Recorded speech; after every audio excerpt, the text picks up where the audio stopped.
Welcome back here at Cardenese Field as our pregame show continues. Nick Lehman alongside Jared Weir now as we look back on the most recent victory here for the Newport Gulls. The Gulls have won 2 straight games following their opening night defeat, one of them in regular season competition against the New Bedford Bay Sox on Saturday. But on Sunday, the Gulls played an exhibition, Jared, against the Cape Cod Baseball League's Wareham Gatemen, and it was quite a win for Newport. Yeah, it was a solid win. It was an interesting game. We saw Frank Holbrook pitch a few innings. Joey Oreo started the game.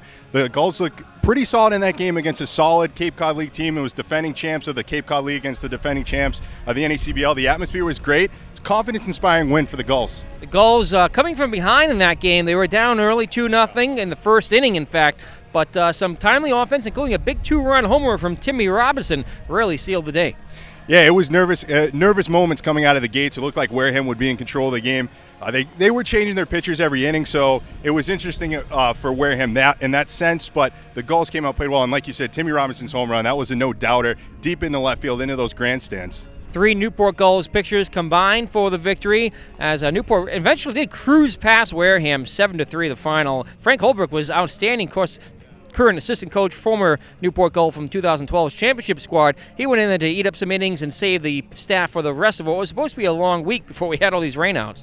But you can use that as a little motivation if you're Coach Holbrook. Say, look, young studs, if I can go out and pitch 3 solid innings, you can definitely pitch 4, 5, 6 good innings. So if I'm coach, I'm using that throughout the season to motivate some of these guys. Jared, we've got the North Adams Steelcats in here tonight. It's the only time they're at Cardenese Field at home this season. These 2 teams will meet again in July to wrap up the 2-game season series and interdivision play. Now, it's interesting when you play a team like this that you're only going to see once or twice. You're not going to see them 5, 6 times like the other East Division teams. Yeah, North Adams off to a pretty solid start. The Gulls, as you mentioned, sitting at 1-1. You want to get things going here at Cardenese. They played a good game on not a great game on Thursday, but able to fight back in the last inning there, making an 8-7 loss to New Bedford. So you want to see them come out here, control this game.